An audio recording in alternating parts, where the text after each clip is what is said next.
Que a paz do Senhor Jesus seja na sua vida, meu amado, minha amada.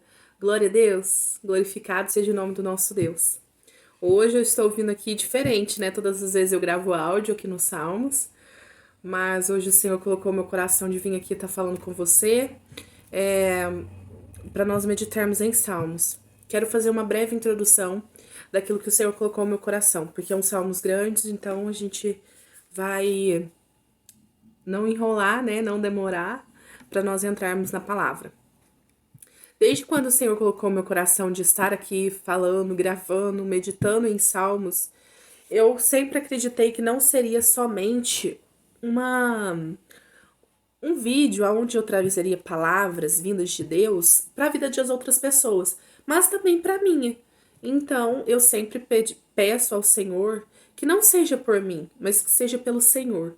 Então, a gente parou um tempo com os salmos, porque o Senhor colocou outros vídeos no meu propósito, e que são propósitos que o Senhor já tinha colocado e eu não consegui, porque a gente faz outras coisas, né? A ser vir aqui gravar, a gente tem outras obras, né, que o Senhor coloca no nosso coração, como a nossa família, que também é um ministério que Deus põe.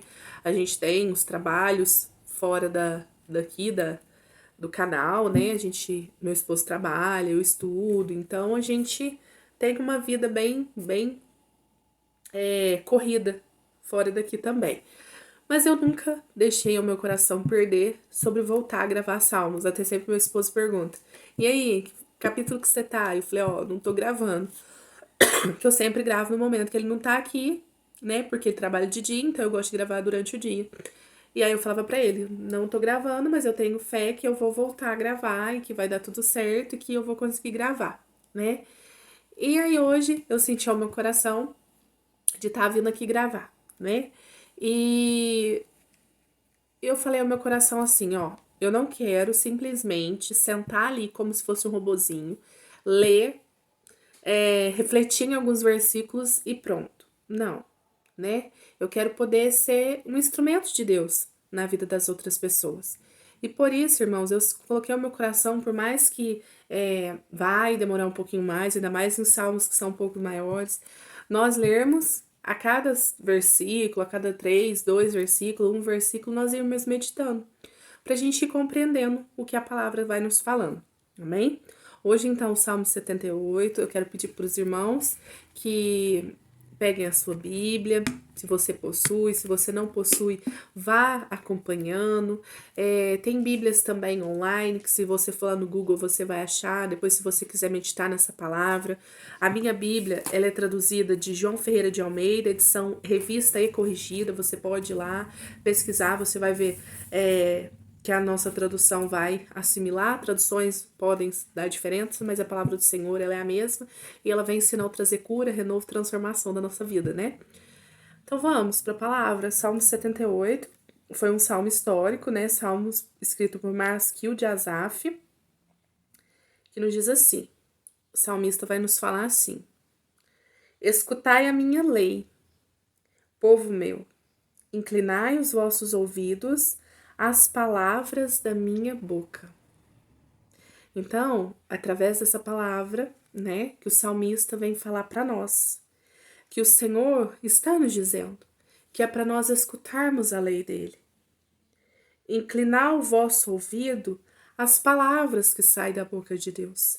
E isso é muito importante para nós, que quer viver uma vida na vontade de Deus, não na nossa própria vontade, sabendo que a vontade a vontade de Deus, né, ela é boa, perfeita e agradável. Versículo 2: abrirei a minha boca numa parábola, falarei enigmas da antiguidade, os quais temos ouvido e sabido nossos pais nos ter contado. Então, né, tá falando que o Senhor vai abrir a boca e vai falar em parábolas. Parábolas são o quê? Eu tenho até um vídeo aqui no canal falando sobre parábolas. Vou deixar aqui, se você não viu ainda, você vai lá ver para entender sobre as parábolas, né? Que são ensinamentos, né? Que Jesus veio trazer para nós. Jesus em Mateus mesmo vai falar muito em parábolas são ensinamentos que vêm trazer para nós, né? Através de situações acontecidas, os quais temos ouvido e sabido, e nossos pais nos tenha contado.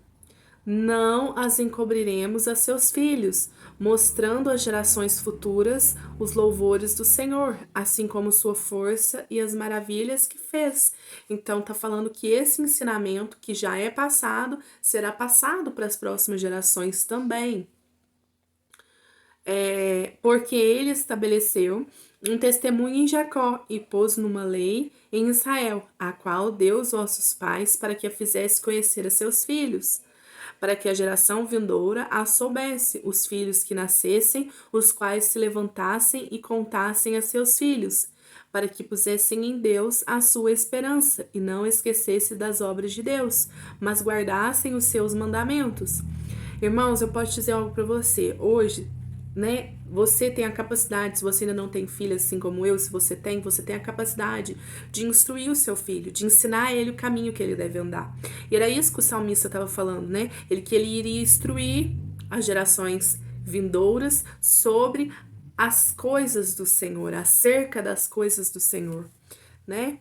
Para que pusessem em Deus a sua esperança e não os esquecessem das suas obras, mas guardassem os seus mandamentos. 8. E não fossem como seus pais, geração contumaz e rebelde, geração que não regeu o seu coração e cujo espírito não foi fiel para com Deus. Então, ele estava falando que era para preparar a geração vindoura, segundo os mandamentos do Senhor, para que aqueles que viriam não fossem como seus pais, que esqueceram dos mandamentos do Senhor, né? Então, se hoje na sua vida você não viveu uma vida conforme você acha correto, que você venha instruir o seu filho para que ele não cometa os mesmos erros que antes você cometia, né? E não fosse como seus pais. 9. Os filhos de Efraim, armados e trazendo arcos, viram as costas do dia da peleja. Não guardaram a aliança de Deus e recusaram andar na sua lei. E esqueceram-se das suas obras e das maravilhas que fizeram ver. Maravilhas que ele fez à vista de seus pais na terra do Egito, campo de Zoá. Então está falando de um povo que não obedeceu à voz do Senhor. E estava trazendo um ensinamento para um povo que viria para que não cometesse as mesmas coisas, mas que glorificasse, que exaltasse o nome do Senhor Jesus, não somente em palavras, mas também em atitudes. Amém? Dividiu o mar e os fez passar por ele, fez com que as águas passassem como num montão. De dia os guiou por uma nuvem e de noite pôs uma luz de fogo. Fendeu as penhas do deserto, deu-lhe a beber como grande abismo. Fez sair fonte da rocha e fez correr águas como os rios. E ainda prosseguiram em pecar contra ele, provocando o Altíssimo na solidão. Mesmo que o Senhor tivesse sustentado aquele povo ainda queria mais do Senhor. Queria ainda mais que o Senhor fizesse. E tentaram a Deus nos seus corações, pedindo carne para o seu apetite, e falaram contra Deus, e disseram: acaso pode Deus preparar-nos uma mesa no deserto? Queridos, e isso me faz refletir que quantas não são as vezes que o Senhor, né, ele prepara algo maravilhoso para nós, ele prepara um banquete, ele satisfaz as nossas necessidades humanas e mesmo assim nós ainda nos rebeliamos contra Deus, nós falamos para o Senhor, Senhor, eu quero mais e não estando, né, satisfeitos com aquilo que o Senhor já fez sobre a nossa vida. E era isso que o povo estava fazendo, o Senhor já tinha mandado a provisão e aquele povo queria o quê? Queria mais e mais. E eis que feriu a rocha e as águas correram dela. Rebentaram ribeiros em abundância. Poderá também dar-nos pão ou preparar-nos carne para o seu povo? Olha o povo perguntando. Pelo que o Senhor os ouviu e se indignou. Acendeu um fogo contra Jacó e furor também subiu contra Israel. Então, olha só, vamos pensar. Pelo que o Senhor os ouviu e se indignou. De tudo aquilo que aquele povo estava fazendo, o Senhor ouviu. E diante daquilo, o Senhor indignou daquilo que aquele povo estava fazendo. Então, o que o adversário hoje faz sobre a vida do homem? faz o homem pecar e faz o que com o homem imaginar? Ah, Deus não vê isso não. Deus nem viu isso. Deus nem viu sim, meu irmão. Viu sim, minha irmã. Nossa, mas então agora é o fim. Não, ainda há esperança. Ainda há chance para o arrependimento dos seus. Ainda há esperança de arrependimento. Basta o arrependimento de todo o coração, né? Então a gente tem que parar de pensar que aquele pecado que a gente fez, que a gente pecou, que a gente foi lá, o Senhor falou que não era para fazer, a gente fez, ou até mesmo aquilo que a gente, né, nem pediu autorização, a gente só fez e a gente fala, Deus nem percebeu isso, percebeu sim. Porque o povo aqui, ó, nós vemos isso, ó, 21, pelo que o Senhor os ouviu e se indignou. O Senhor ouviu o que aquele povo estava falando. Porquanto não creram em Deus, nem confiaram na sua salvação.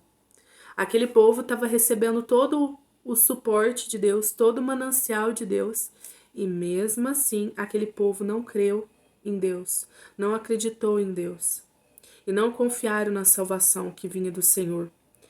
Ainda que mandaram as altas nuvens, abriram as portas do céu, e choveram sobre eles o maná para comerem e dele o trigo do céu. O homem comeu o pão dos anjos e lhe mandou comida a fartar. Fez ventar o vento do oriente nos céus e o trouxe do sul com a sua força. E choveu sobre eles carne como pó e aves de asas como a areia do mar. E as fez cair no meio do seu arraial ao redor da sua habitação.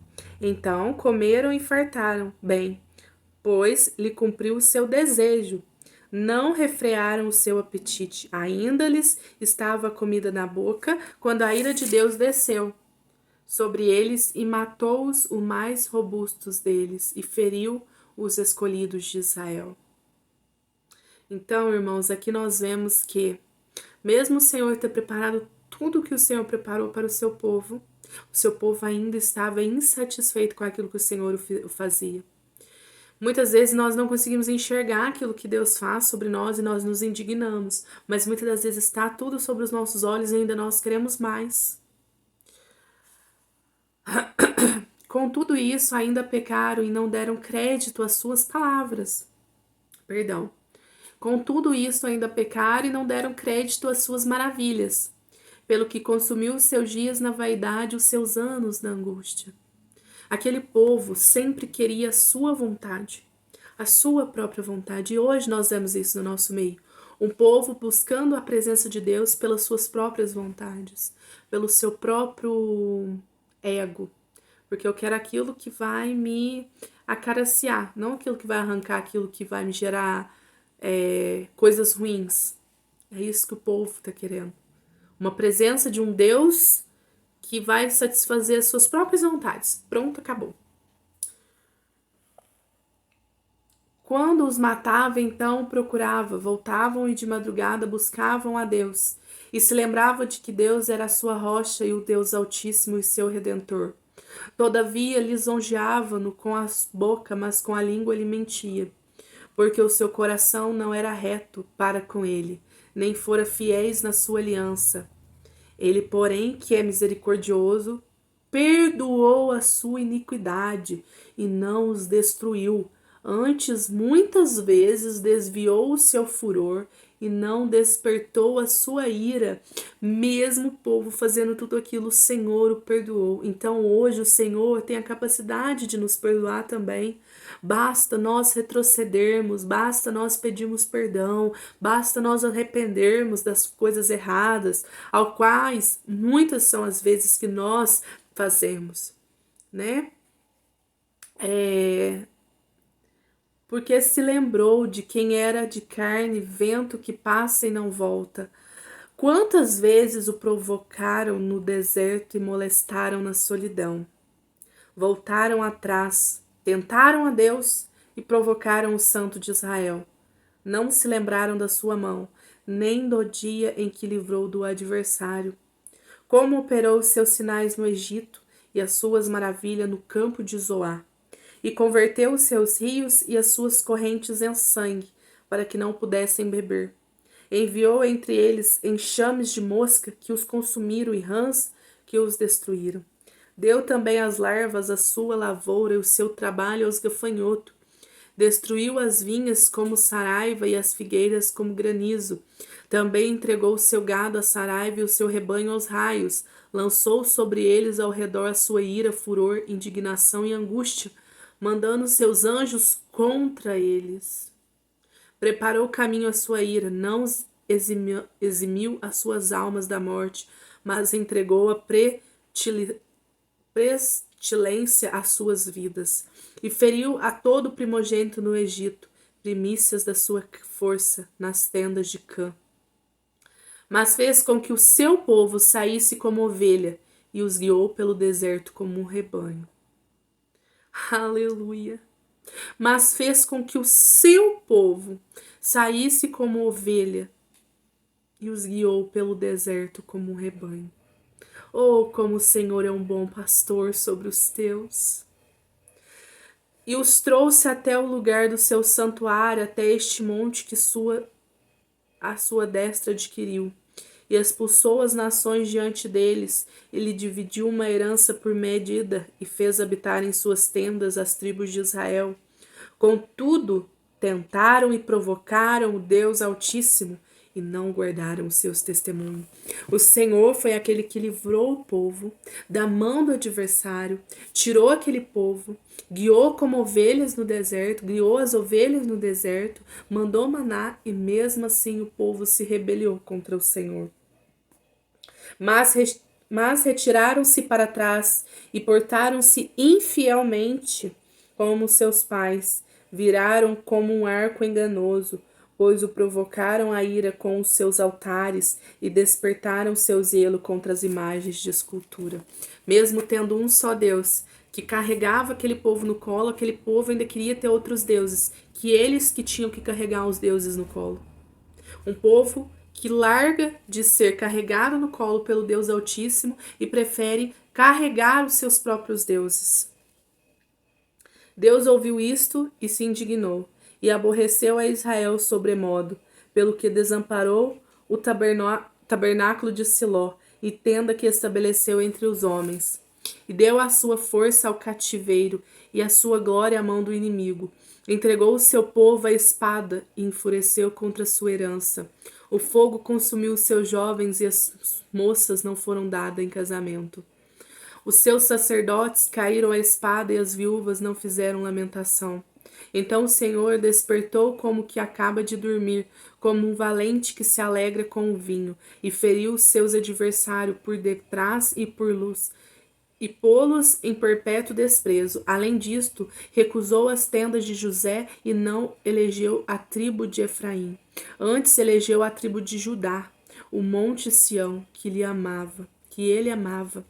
E edificou o seu santuário como um altos palácio, como a terra que fundou para sempre. Também elegeu a Davi seu servo e os tirou dos apriscos das ovelhas, e tirou do cuidado das que se acharam prenhes, para apacentar a Jacó seu povo e a Israel sua herança. Assim os apacentou segundo a integridade do seu coração e os guiou pela habitação de sua mão. Amém? Graças a Deus. Glória a Deus, que nós venhamos ser um povo obediente à voz do Senhor, né? Porque muitas das vezes, irmãos, nós pedimos tanto algo ao Senhor, nós nos humilhamos tanto ali perante a face do Senhor. Senhor, me liberta desse cativeiro. Senhor, me liberta dessa situação. Senhor, me tira dessa prisão, me tira dessa situação que está me afligindo. O Senhor vai lá, te direciona como ovelha no deserto, te guia, manda provisão, manda tudo aquilo que você precisa. E aí começa os rejeitamentos contra Deus. Deus começa a trabalhar de uma maneira, você começa a não querer aceitar aquilo que o Senhor já tem trabalhado sobre a sua vida. Então, o Senhor, perdão, o Senhor, Ele tem ouvido, Ele tem escutado tantas orações, como também aqueles que têm praticado más coisas perante ao olho do Senhor. Que hoje nós venhamos ser um povo obediente, um povo que não somente quer as bênçãos de Deus, mas também que quer caminhar segundo a vontade de Deus. Amém? Que essa palavra tenha entrado no seu coração, gerado em você cura, transformação, renovo, libertação. Amém? Te espero todos os dias aqui com um vídeo, com uma palavra para edificar a sua vida.